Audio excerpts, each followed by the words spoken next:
Seorang pria batal mengikuti tes ujian tulis berbasis komputer atau UTBK di sebuah kampus di Surabaya lantaran hasil rapid test. Pengalamannya ia bagikan melalui akun media sosial.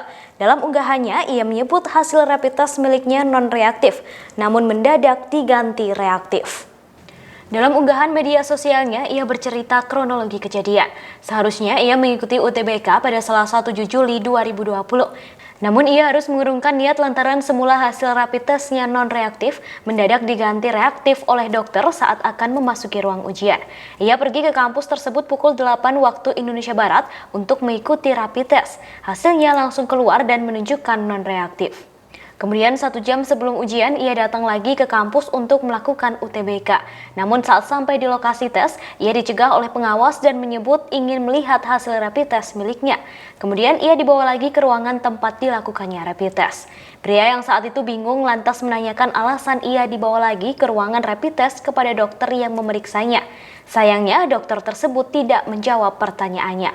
Malah pengawas ujian yang menerangkan bahwa ada dugaan reaktif. Namun sang dokter saat ditanya hanya terdiam.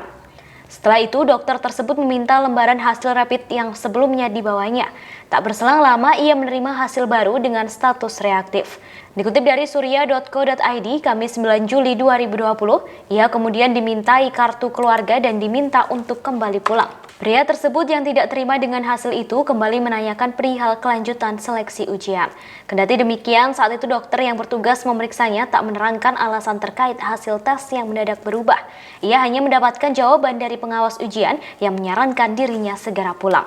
Dalam unggahannya, ia menandai Instagram milik Wali Kota Surabaya Tri Risma Harini. Pria itu mengaku bingung lantaran tak ada arahan penanganan lebih lanjut kepadanya setelah dinyatakan reaktif. Selain itu, kejadian tersebut membuat dirinya down, padahal saat itu sudah merasa siap untuk mengikuti ujian. Sementara itu, pihak kampus menyebut hasil rapid test yang reaktif bukanlah faktor yang bisa menggagalkan peserta UTBK untuk mengikuti seleksi masuk perguruan tinggi negeri. Pasalnya, Ketua Pusat UTBK UNER Junaidi Khotib memastikan peserta yang mendapati hasil reaktif dapat mengikuti ujian pada gelombang kedua. Junaidi juga menjelaskan jika setelah reaktif terdapat peserta yang positif setelah tes swab, peserta tersebut kemungkinan masih bisa mengikuti tes gelombang kedua. Pihaknya sudah memperkirakan sampai hasil swabnya keluar. Pada pelaksanaan tes gelombang kedua, nantinya ujian akan tetap dilaksanakan di Surabaya. Namun pelaksanaan bisa berlangsung di luar kota jika Satgas COVID-19 tempat asal peserta belum mengizinkan calon mahasiswa tersebut untuk bepergian. Demikian informasi di Tribun News Update kali ini. Saksikan terus Tribun News Update di channel tribunnews.com. Terima kasih sudah nonton. Jangan lupa like, subscribe, dan share ya.